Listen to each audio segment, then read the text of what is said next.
안녕하세요. 군산중앙고 샘쌤의 알싸 시간입니다. 어머, 벌써? 정신없이 달려왔어. 네, 정신없이 왔더니 마지막 개념이 되겠습니다. 어려운데도 불구하고 여기까지 잘 따라와준 여러분 칭찬합니다. 그래서 선물을 주는 의미로 오늘은 소소한 이벤트를 할 거예요.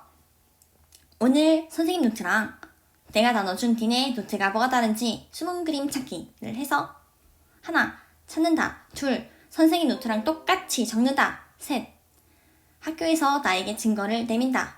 그러면 나는 너에게 소소한 간식을 내민다. 됐나요? 하든가 말든가 너의 자유. 네, 우리 지난 시간에 뭐 배웠죠? 빅뱅 우주론, 급팽창 이론, 가속팽창 우주까지 왔어요. 그래서 이 모든 걸 다 합해서 우주를 설명하는 표준 우주 모형을 오늘 배울 건데 그것을 배우려면 현재 우주를 대부분 차지하고 있는 Dark Matter, Dark Energy, 암흑물질, 암흑에너지를 배워야 돼요. 걔가 누군지 아인슈타인 하레비가 와도 몰라. 그래서 Dark예요. 흑. 너네가 미래에 그것을 발견한다면 노벨상을 분명히 탈 것이요. 한번 배워볼게요. 그것이 무엇인지. 자, 나는 결론부터 말하는 게 좋으니까요. 결론부터 갈게요. 뭔지 모르지만 암흑물질, 암흑에너지 그것은 있어요. 근데 표준 우주 모형에서 즉 빅뱅 우주론, 암흑물질, 암흑에너지를 다 포함해서 지금까지 관측을 잘 설명하는 이 표준 우주 모형에서 현재 구성요소의 분포비를 이렇게 말합니다. 전체 중에 지금 68.3 제일 많이 차지하는 게 암흑 에너지라고 합니다. 다크 에너지. 뭔지 모르지만 가속 팽창을 시키면서 우리 우주를 잡아당기는 인력에 대해서 청력으로 작용하죠. 그리고 이제 암흑 에너지가 아닌 것들은 싹 다 물질이라서 이 물질은 분명히 질량이 있고 중력이 있어요. 네. 근데 그 물질도 질량은 있지만 뭔지 모르는 암흑 물질이 더 많대요. Dark Matter. DM. 더 많대요. 그리고 우리가 알고 있는 그냥 일반적인 우리가 알고 있는 것들을 보통 물질이라고 하는 거야. 네. 이렇게 암흑 에너지가 제일 많고 그리고 암흑 물질 그리고 우리가 알고 있는 물질 어때요?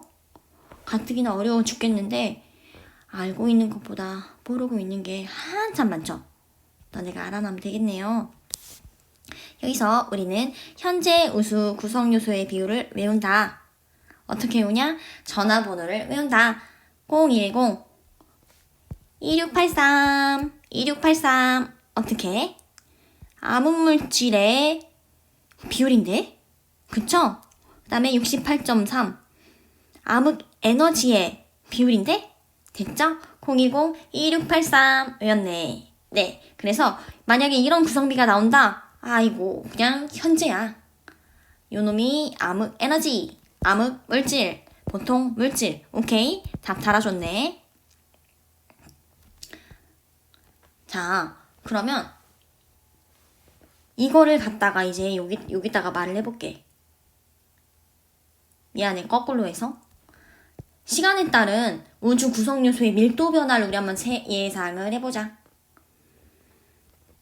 자, 어떤 놈이 C, 어떤 놈이 B, A네. 어떤 놈이 C일까? 맞았어요. 네, 암흑 에너지. 나는 이제부터 암흑 에너지를 람다라고 합니다. 람다. 람다 소문자가 요거예요. 알죠? 얘가 대문자로 쓰면 이렇게 A를 가운데 뻥 뚫은 거야.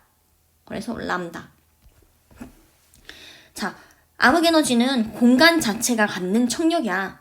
그냥 진공이 갖는 거. 우주의 크기는 빅뱅 이후 계속적으로 팽창했기 때문에 크기가 계속 커지잖아? 근데 그것이 그냥 암흑 에너지잖아.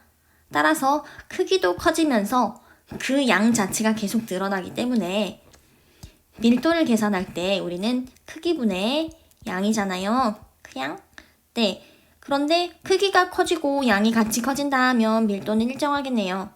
따라서 C는 암흑 에너지입니다. 그러면 A, B는 뭐냐? 네, 빅뱅 우주로는 질량이 새로 생긴다고 하지 않았어요. 질량은 그대로이기 때문에 결국 크기만 커지는 거라 밀도, 즉 물질 밀도는 감소합니다.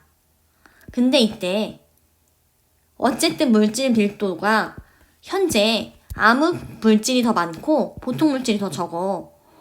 그러면 어쨌든 얘는 양이 달라진 양이 아니었기 때문에 처음이나 지금이나 그 양은 암흑 물질이 더 많을 텐데 그 상대적인 밀도는 당연히 둘 다 감소를 하겠죠. 네. 따라서 둘 다 감소하지만 그래도 더 높은 위치에 있는 것은 당연히 다크 매터, 암흑 물질이죠. 그다음에 얘는 보물, 보통 물질이죠. 됐죠? 오호. 그러면 결론 알았어. 나는 너네들한테 암흑 물질 아직 안 가르쳐줬단 말이야. 그래서 다시 가르쳐줘 볼게요. 자, 보통 물질이 뭐냐면 관측이 가능한 애들이야. 그러니까 이 관측이 가능하다라는 말이 뭔 말이냐면 보인다는 얘기가 아니야. 보이는 거는 가시광선의 빛이 보이는 건데 우리 대부분의 모든 물질들은 어쨌든 이는 시그마 T 사색이잖아. 자기 온도에 해당하는 에너지를 방출한단 말이야. 그게 감마선, X선, 자, 가시광선, 적, 외선, 전파. 어떤 것이든 어쨌든 빛을 방출해. 근데 어떤 물질은 이 어떤 전자기파의 파장도 내보내거나 흡수하지 않고 그냥 광학적으로, 관측학적으로는 절대 관측할 수 없는 물질이야. 그게 암흑 물질이야. 그렇다면 보통 물질은 이런 파장 영역대에서 어느 영역에서라도 관측이 가능하다 이거야. 그게 뭐냐? 너랑 나랑 엄마랑 아빠랑 별이랑 은하, 중성자, 양성자, 중성미자, 우리가 알고 있는 것들 싹 다 보통 물질이야. 그럼 이제 우리가 그 존재를 추정은 하지만 몰라. 그렇지만 전자기파랑 상호작용하지 않아서 관측은 안 되지만 불가능. 하지만 중력적인 방법으로만 추정하는 그것이 바로 암흑 물질이에요. 관측할 수는 없지만 질량이 있어서 중력을 행사한다고. 암흑 물질. 그래서 우리 같은 일반적인 너랑 나랑은 보물이죠. 네, 보물이죠. 그러면 암흑 물질은 어떻게 추정을 하냐? 선생님이 3가지 방법만 소개를 했는데요. 먼저 가장 중요한 요거. 지금 우리 은하가 나선 은하잖아. 이 나선 은하는 관측적으로만 봤을 때 광학적인 관측을 했을 때 거의 중심부에만 질량이 몰려있는 거야. 여기가 지금 헤일로인데 헤일로라는 영역은 굉장히 희박하게 뻗어있는 은하 공간인데 여기는 거의 아무것도 없다고 알려져 있거든. 관측이 안 되니까. 근데 만약에 이렇게 중심부에만 질량이 몰려있다면 이걸로 예측을 해봤을 때 중심만 거의 회전 속도가 빠르고 외곽부는 회전 속도가 느리다라고 예측이 가능해. 근데 중력적인 방법으로 실제 그 관측을 해봤어. 또 다른 중력적인 관측으로. 그랬더니 실제 관측은 이거 빠르네. 빠르다는 말은 뭐냐면 그만큼 중력이 세다는 얘기야. 힘이 세야 빨리 돌지. 그치? 그러면 관측한 질량은 이만큼인데 관측 가능한 물질로서만 계산한 게 이만큼인데 실제 중력적인 방법으로 관측을 해보니까 이만큼이래.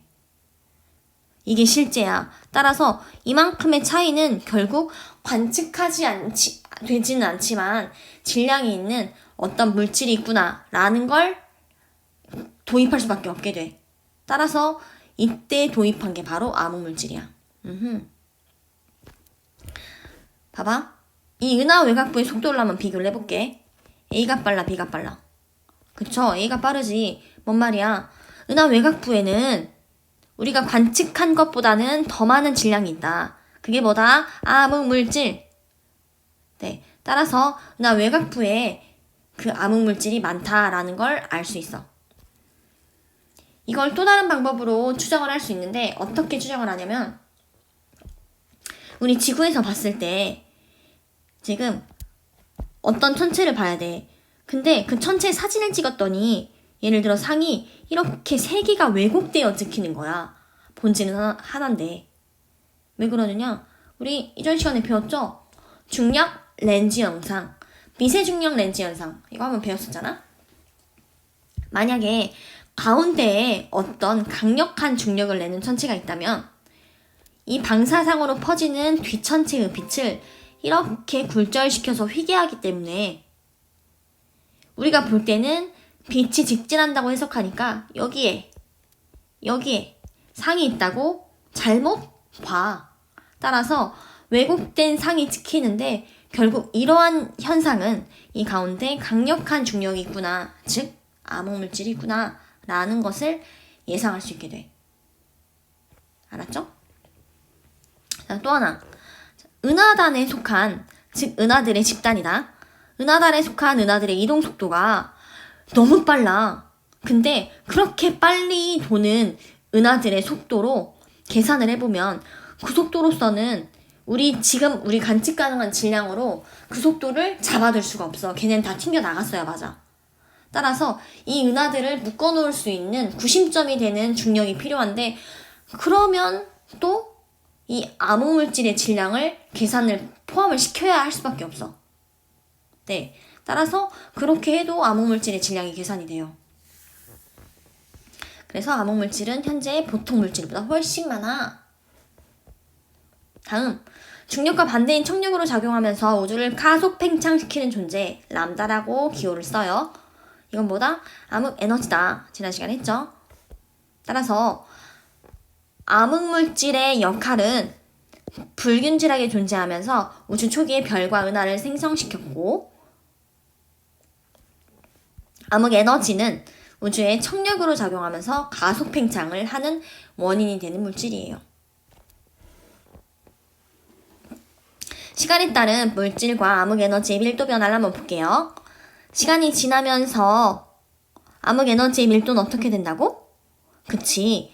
크기분의 양이 밀도인데 크기가 증가할 때 우주 크기 자체가 갖는 것이 암흑 에너지의 양이니까 결국 암흑 에너지의 밀도는 시간이 지나도 똑같아요. 근데 물질의 양은 정해져 있는데 크기만 계속 커지니까 이 물질 밀도는 시간에 따라서 계속 감소하죠? 이때 물질이란 암흑물질, 보통물질 포함한 거예요. 됐죠? 따라서 우주의 크기가 시간에 따라서 계속 커질 때 이 물질의 질량은 일정하잖아. 그러니까 이 물질 밀도는 시간에 따라서 감소하겠지? 그런데 암흑 에너지는 우주의 크기가 커지면서 양도 같이 증가하니까 이 람다 밀도는 일정하겠죠.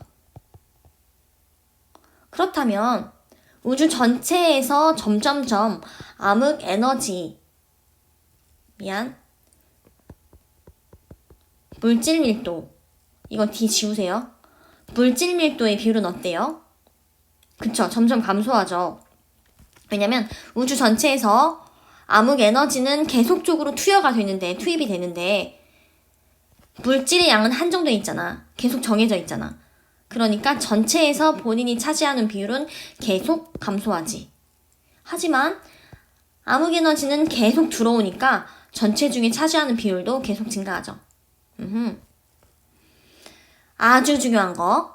이때 물질 밀도보다 람다 밀도가 우세할 때 가속 팽창한다고 했죠. 따라서 이 시기를 기점으로 과거에는 물질이 우세하잖아. 물질 밀도가 우세하기 때문에 과거에는 간팽. 그리고 이 시기 이후에는 람다가 우세하죠? 따라서 이 시기는 가팽. 됐죠? 표준 우주 모형 아까 설명했어요. 네. 따라서 지금 이게 현재야. 그래서 여기다가 2번이 현재임. 이렇게 적어요. 아까 말을 해줬는데 암흑 에너지는 지금 줄어들었죠? 차지하는 비율이.